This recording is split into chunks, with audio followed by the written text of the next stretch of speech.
All right, welcome to The Explainer. Today we're digging into some pretty wild money advice for young people, coming straight from a self-made millionaire. Now, these are not your grandma's save your pennies tips. This is all about flipping your mindset to see the opportunities that are literally all around you.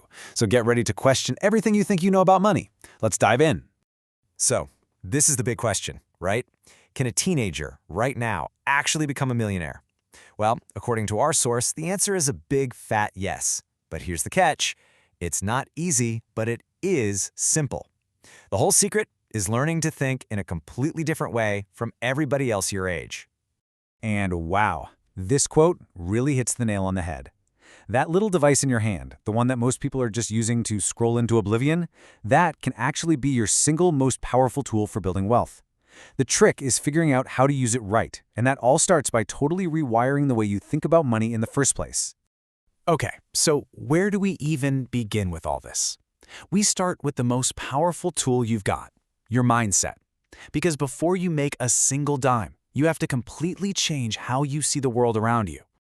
All right, this is the first and maybe the most important shift you got to make. You have to go from a scarcity mindset, the feeling that money is super hard to get, to an abundance mindset. The core idea is that successful people genuinely believe there's more than enough wealth to go around. They just see opportunities where everyone else sees roadblocks and makes excuses. And you know what's so interesting about this? It flips our normal reactions upside down. So instead of blaming the government or the economy, you take total ownership. Instead of getting jealous when you see someone succeed, you celebrate it and then you study what they did. Think about the crypto boom back in 2021. So many people got rich, not by inventing crypto, but just by seeing where all the money was pouring in and then building businesses around it. They just stood in the path of the cash.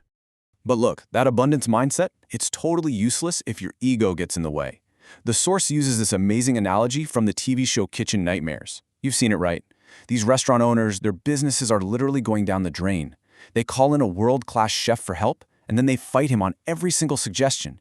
Their ego makes it impossible for them to learn, even when they're desperate. Don't be that person. You have to be a sponge, ready to soak up knowledge from people who are already where you want to be. All right, so once you've got your head in the right space, it's time to actually do something. This next part is all about the strategic moves that go against what most people are going to tell you. Okay, this slide is huge. The standard advice is, save every penny, maybe invest $50 a week, and if you're lucky, you'll be a millionaire when you retire. Now, the guy behind this advice isn't saying the slow path is bad, but it shouldn't be your only strategy. The real secret is to do both. First, you build a 6-month emergency fund. That's your safety net. But then you use your other cash to take smart, calculated risks on businesses and investments. That's how you speed up the process while you're actually young enough to enjoy it. So, how do you actually afford to take those big, calculated risks? Well, you use something called leverage. And a lot of the time, that means using other people's money. This is what we call good debt. And to get access to it, you absolutely need a great credit score. You know that old advice to never get into debt? He argues that was basically designed to keep people playing small. If you use it responsibly, borrowing money can be an incredible tool to build wealth, but it all starts with building that credit. The bottom line here is building good credit is a long game, but the rules are super simple, and you can start right now. Even if you're under 18, you can ask a parent to add you as an authorized user on their card. The minute you turn 18, get your own card. Use it for tiny purchases like a coffee or something and pay it off in full, on time, every single month. Just follow these 3 golden rules and you'll be building a priceless asset for your financial future. Okay, let's switch gears a bit. We're going to look at a couple of assets that you already have, but you're probably not thinking about them in terms of money. And this is where the advice gets really, really interesting. All right, I know what you're thinking. Quit drinking? Isn't this about money? But trust me, this is a purely strategic move. The logic is so simple. If you do what everybody else does, you get what everybody else gets, and that's usually not millionaire status. The argument here is that alcohol is literally a depressant that just drains your 3 most valuable resources: your energy, your time, and your money. And this right here is exactly why that last point is so critical. As a young person, your number one asset, without a doubt, is your body, your health, your raw energy. The millionaire who wrote this stuff says he would trade all his money, every penny, to have his young body back. So think about it. Why on earth would you trade your peak physical and mental years for something that actively destroys that asset? It's just a terrible trade, a really bad investment of your absolute best resource. Okay, buckle up, because this is probably the craziest sounding tip in the whole list. Buy a luxury watch? Why would anyone, especially a young person, do that when we all have phones? And the author admits he used to think the exact same thing, but now he says it was a massive mistake. Because this isn't about telling time. See, this is about playing a totally different game. In certain high-level circles, a good watch is like a secret handshake. It signals that you appreciate quality and detail. It can open doors and start conversations with really successful people. Number 2, some watches, like certain steel Rolex models, are actually assets that can go up in value over time.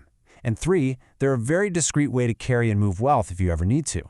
This isn't about showing off, it's about understanding and using strategic tools. All right, let's head into our final section, and this is where it all comes together with maybe the most counterintuitive advice of all. We're always told, never give up, right?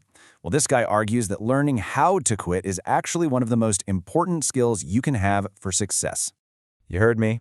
Learn to quit. And the reason this is so important is because of this sneaky little psychological trap that gets, well, pretty much all of us. The example he gives is perfect. You'll get it immediately. Imagine you buy a movie ticket. You sit down, and 10 minutes in, you realize the movie is absolutely horrible. Most people will stay. Why? Because they feel like they paid for the ticket, and they don't want to waste the money. But here's the thing. That money is already gone. It's a sunk cost. By staying, you're not getting your money back. You're just also wasting 2 hours of your life. The smart move is to cut your losses and walk out. And this applies to everything. Businesses, jobs, investments, you name it. Okay, so quitting is one half of the equation. But then what? Where do you go next? This is where you have to get smart and balance what you love with what actually makes money. He gives 2 great examples. One guy loved golf, but knew he'd never be a pro, so he combined his golf knowledge with his tech skills and became the biggest golf YouTuber in the world. The author's own son loved making videos, but instead of doing random stuff, he pivoted to making videos for business coaches, a niche where there's a ton of money flowing. And this quote just puts a perfect bow on it. This isn't about giving up on your passions. Not at all. It's about being strategic and finding a way to point your skills and your passions toward an industry where people are actually spending money. You gotta follow the money and find that sweet spot where what you love becomes what you can get paid for. So, what's the big takeaway from all of this? Building wealth when you're young isn't some magic secret. Like we said at the beginning, the formula is simple, but it's not easy. It takes a different way of thinking, it takes the guts to take smart risks, and it takes the wisdom to know when something isn't working and it's time to quit and pivot to something better. And that leaves us with one final and maybe pretty uncomfortable question to ask yourself. Take a hard look at your own life through this lens of the sunk cost fallacy. What are you pouring your time, your energy, or your money into right now that just isn't paying off?